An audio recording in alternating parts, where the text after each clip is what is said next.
नमस्कार, मैं प्रियंका। आप देख रहे हैं 4 PM। आखिरकार बिहार में वही हुआ जिसका डर था। एक तरफ नीतीश कुमार से भारतीय जनता पार्टी ने अपनी डील को ब्रेक किया, अमित शाह ने स्पीकर पद पर अपना दावा ठोका, तो वहीं दूसरी तरफ नीतीश कुमार भी भड़के हैं। खबर निकलकर सामने आ रही है कि कैबिनेट की मीटिंग में भयंकर बवाल हुआ है, स्पीकर पद को लेकर पेच फंस गया है। ऐसे हालातों में नीतीश कुमार विपक्ष के संपर्क में हैं।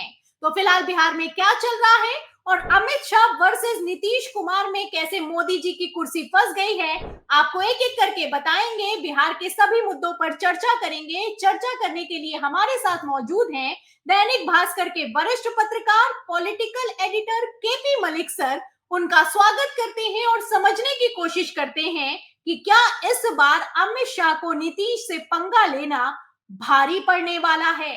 नमस्कार सर, 4 PM पर आपका बहुत बहुत स्वागत है सर। डायरेक्ट सवाल पर आती हूँ और अब सबसे बड़ा सवाल नीतीश कुमार वर्सेस अमित शाह में बिहार की राजनीति पर खड़ा हो गया है। सबसे बड़ी खबर सर अब निकलकर सामने आ रही है। मतलब कल तक तो सूत्रों के हवाले से दावा किया जाता था, लेकिन अब तो बिग ब्रेकिंग निकलकर सामने आई है कि जेडीयू बिहार में नंबर 1 पार्टी बनना चाहती है।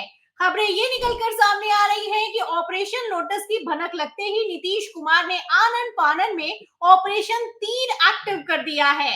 तो जिस तरीके सर एआईएमआईएम के 5 और कांग्रेस के 6 विधायकों पर नीतीश कुमार की नजर है, ऐसे हालातों में अगर भारतीय जनता पार्टी ने स्पीकर पद लिया तो क्या बिहार में बड़ा खेला हो सकता है सर? धन्यवाद प्रियंका जी। देखिए प्रियंका, अगर आप बिहार के नजरिए से जेडीयू को देखें, नीतीश कुमार जी भारतीय जनता पार्टी से 4 सीटें कम है और भारतीय जनता पार्टी ने भी ये जो सारा समीकरण बनाया था, भारतीय जनता पार्टी चाहती थी कि सिंगल लार्जेस्ट पार्टी वो सबसे बड़ी हो, ताकि नीतीश कुमार के ऊपर एक दबाव बनाया जा सके और उनको कंट्रोल रखा जा सके। लेकिन मैं जैसे लगातार कहता हूं कि नीतीश कुमार भले ही आज कमजोर स्थिति में हो, लेकिन नीतीश कुमार भी राजनीति के मंजे हुए खिलाड़ी हैं, क्योंकि भारतीय जनता पार्टी का ऑपरेशन लोटस तो लगातार जारी है। जी जो ऑपरेशन कमल चलता है भारतीय जनता पार्टी का, वो तो कभी बंद होता ही नहीं है। पिछले 11 साल से लगातार चल रहा है, वो अलग अलग स्टेट में और सेंट्रल में चलता रहता है। तोड़फोड़ की उनकी पुरानी रणनीति है। तो अब जिस प्रकार से ओवैसी को कहीं ना कहीं खतरा महसूस हो गया था कि उनके एमएलए टूट सकते हैं, तो टूटने से पहले ही उन्होंने घोषणा कर दी कि हम नीतीश कुमार का समर्थन करते हैं। और उसके बाद जो है कांग्रेस के जो 6 एमएलए हैं, उनको भी ये लगता है। देखिए, यहाँ खाली आप नीतीश कुमार को ही मत देखिए कि नीतीश कुमार तोड़ रहे हैं, वो खुद भी तैयार बैठे हैं टूटने के लिए। कारण ये है कि कांग्रेस के 6 एमएलए हों, एमआईएम के हों या दूसरे हों, वो अलग विपक्ष में बैठ के क्या उखाड़ लेंगे, क्या कर लेंगे, अगले 5 साल तक आप क्या करेंगे। तो हर कोई सत्ता के साथ रहना चाहता है। अगर आप विपक्ष में बैठेंगे और विपक्ष में आवाज उठाते रहेंगे, आप पहले भी सत्ता में नहीं थे, आप अगले 5 साल भी सत्ता में नहीं रहेंगे और 5 साल के बाद आप सत्ता में आएंगे कि नहीं आएंगे, इसकी कोई गारंटी नहीं है। तो इतना समय आजकल किसी के पास होता नहीं है। सियासत में भी लोग आज को देखते हैं कि आज वो क्या है, क्या कर सकते हैं और क्या परिस्थितियां हैं। और आजकल दल बदलना और इस पार्टी से उस पार्टी में चले जाना, आजकल इससे कहीं ना कहीं मतदाता भी बहुत ज्यादा भड़कता नहीं है या मतदाता भी बहुत लंबा मामला याद रखता नहीं है। तो इसलिए नेता आराम से दल बदल लेते हैं, पार्टियां बदल लेते हैं। तो भारतीय जनता पार्टी के सामने जो नीतीश कुमार ये चाणक्यगिरी कर रहे हैं, ये इसलिए कर पा रहे हैं कि चाहे वो कांग्रेस के विधायक हों, चाहे वो एमआईएम के विधायक हों, वो सब इजीली टूटने को तैयार बैठे हैं। बिल्कुल सर, जाहिर सी बात है। और सबसे बड़ी बात तो ये है कि स्पीकर पद सर फाइनल नहीं हो पा रहा है। कैबिनेट मीटिंग जो कि शपथ ग्रहण के 24 घंटे के अंदर हो जाती है, वो मीटिंग 25 नवंबर को ऑर्गेनाइज की गई। मीटिंग को लेकर खबर ये निकलकर सामने आई कि कैबिनेट की मीटिंग में स्पीकर का पद फाइनल हो जाएगा, लेकिन एक बार फिर से भारतीय जनता पार्टी ने अपनी डील को ब्रेक कर दिया है। दावा ये किया जा रहा है सर, डील ये हुई थी कि गृह मंत्रालय भारतीय जनता पार्टी को मिलेगा तो स्पीकर जेडीयू के पास जाएगा। फिलहाल सर बीजेपी ने अब स्पीकर पद पर भी दावा ठोक दिया है। प्रेम कुमार का नाम निकलकर सामने आ रहा है।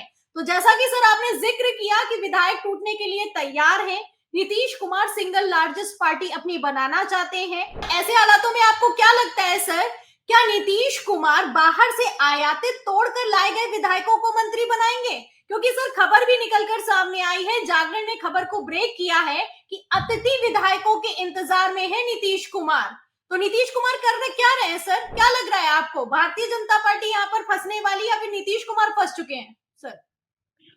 नहीं प्रियंका, अगर आप देखेंगे, अगर आप किसी दूसरी पार्टी के विधायक को तोड़ रहे हैं, विधायक को ले रहे हैं, तो उसको कुछ देंगे तभी तो वो आएगा। हाँ, अगर आप खाली पीली बुला के उसको शामिल कर रहे हैं तो वो क्यों आएगा? इससे अच्छा तो वो विपक्ष में ही बैठा है। और वो सत्ता में, सत्ताधारी दल में आए भी और कुछ उसको पद ना मिले तो वो क्यों आएगा? अगर उसको खाली सदन में ही रहना है तो सदन में तो वो विपक्ष में ज्यादा मजबूत स्थिति में है। वो सरकार के खिलाफ आवाज तो सदन में और सदन के बाहर उठा पाएगा। अगर वो सत्ताधारी दल में शामिल हो जाता है और उसको कुछ मिलता ही नहीं है, तो फिर उसका क्या फायदा आने का? और इससे भारतीय जनता पार्टी के ऊपर भी दबाव बनेगा। जिससे अगर 90 से ऊपर नीतीश कुमार के एमएलए हो जाते हैं, तो भारतीय जनता पार्टी के ऊपर सीधा-सीधा दबाव आ जाएगा। और कल को अगर इस तरह की परिस्थिति होगी, तो सिंगल लार्जेस्ट पार्टी का एक ये भी दबाव रहता है कि अगर गवर्नर को सरकार बनाने के लिए बुलाना होता है, तो जो सबसे बड़ा दल होता है उसी को आमंत्रित किया जाता है। तो उन परिस्थितियों में भी नीतीश कुमार के पास एक तुरुप का इक्का रहेगा कि वो जाके समर्थन की चिट्ठी दे सकते हैं या समर्थन वापसी की चिट्ठी ले सकते हैं।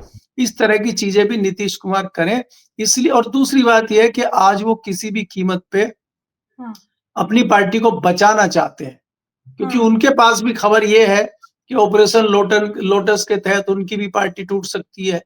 उनके विधायक भी जा सकते हैं, उनके सांसद तो बड़ी मात्रा में गए हुए हैं ऑलरेडी पहले ही, उनका तो कोई भरोसा है ही नहीं। वो तो दिखते इधर हैं और मन से उधर हैं। तो ऐसे कितने विधायक हैं जो जा सकते हैं, उसका भी गुना भाग नीतीश कुमार कर रहे हैं। इस तरह की खबरें मेरे पास भी हैं, लेकिन इसमें अभी और थोड़ा टाइम लगेगा। और जहां तक आप स्पीकर की बात करते हैं, भारतीय जनता पार्टी तमाम माहौल बनाना, साम दाम दंड भेद करना, वो भारतीय जनता पार्टी सबसे अच्छा जानती है। हो सकता है कि भारतीय जनता पार्टी अपना स्पीकर बना के और ऑपरेशन लोटस की रफ्तार बढ़ा दे, ये भी हो सकता है। बिल्कुल सही बात है सर, जैसा कि आपने कहा कि हर परिस्थिति और हर दबाव को झेलने के लिए नीतीश कुमार तैयार हैं।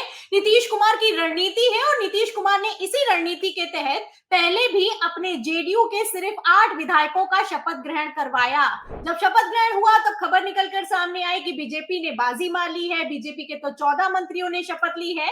लेकिन क्या नीतीश कुमार ने तभी खेला कर दिया था और अब इस खेल के तहत ऑपरेशन तीर बिहार में होने वाला है, ये जल्दी स्थिति साफ हो जाएगी। फिलहाल सर जैसे हालात हैं, ऐसे में आपको क्या लगता है, जैसे नीतीश कुमार पर दबाव बनाया जा रहा है और नीतीश कुमार के बहाने लालू प्रसाद यादव पर एक्शन हुआ है, राबड़ी आवास को खाली करने के आदेश पारित कर दिए गए हैं, 200 मीटर की दूरी पर घर आवंटित हुआ है, ऐसे हालातों में क्या नीतीश और लालू प्रसाद यादव के बीच की राजनीतिक दूरी को बढ़ाने की कोशिश की जा रही है सर? आपने देखा कि प्रधानमंत्री की तमाम रैलियों में लालू यादव के जंगल राज को याद दिलाने की कोशिश की। तो ये भारतीय जनता पार्टी की एक स्ट्रेटजी रहती है कि जो मार्शल कौम है, कहीं न कहीं उसको इस तरह से प्रताड़ित करके, इस तरह से अपमानित कर इस तरह से दबाव बना के एक मैसेज जनता को दिया जाए कि अब इनके दिन लद चुके हैं और अब इनकी मुश्किलात के दिन चल रहे हैं। इस तरह से आपने देखा होगा जब उत्तर प्रदेश में भारतीय जनता पार्टी की सरकार बनी थी, तो तब मुलायम सिंह परिवार या उनके करीबियों को, चाहे वो जेल में डालना हो, चाहे अलग तरीके से उनको प्रताड़ित करना हो, चाहे बंगले खाली करवाने हो। आपने देखा था मुख्यमंत्री आवास जब अखिलेश जब वहां से छोड़ के गए थे, तमाम उन पे आरोप लगाए थे टोटी चोरी के और गंगा जल से धुलवाने का काम किया गया था। तो ये जनता में एक मैसेज देने का काम होता है कि हमारी जनता, जो हमारे वोटर हैं, जो हमारे सपोर्टर हैं, उनका मोरल हाई रहे और जो विपक्ष वाले लोग हैं और उनके जो सपोर्टर हैं, उनके मोरल को डाउन किया जा सके। ये भारतीय जनता पार्टी की एक स्ट्रेटजी रहती है। उसी स्ट्रेटजी के तहत फ़र्क कुछ नहीं पड़ेगा, 200 मीटर दूर रहें या यहाँ रहें, इससे कोई फ़र्क नहीं पड़ेगा। लेकिन ये जनता को एक मैसेज देना चाहते हैं कि जो काम 20 साल से नीतीश कुमार नहीं कर पाए, वो हमने 20 दिन में कर दिया। बिल्कुल सर, फिलहाल जैसे बिहार में खेला चल रहा है, जाहिर सी बात है कि कुछ तो बड़ा होने वाला है। स्पीकर पद को लेकर पेच फंस गया है, अमित शाह फुल फॉर्म में है और नीतीश कुमार भी अपनी चाणक्य नीति भिड़ा रहे हैं। बहुत बहुत शुक्रिया सर, आपने हमसे बातचीत की। बहुत बहुत धन्यवाद सर, हमें समय दिया। बहुत बहुत शुक्रिया आपका।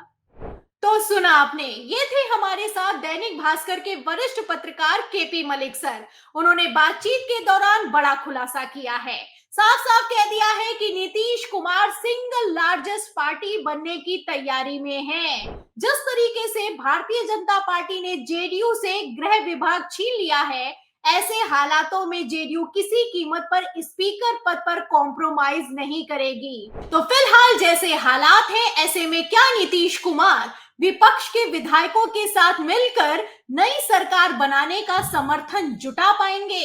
इन सभी सवालों के जवाब में पूरी रिपोर्ट पर आपकी क्या राय है? बिहार में आगे क्या होने वाला है? जो भी आप सोचते हैं हमें कमेंट बॉक्स में जरूर लिखें। वीडियो को ज्यादा से ज्यादा शेयर करें, हमारे चैनल को लाइक करें, सब्सक्राइब करें, ज्वाइन करें।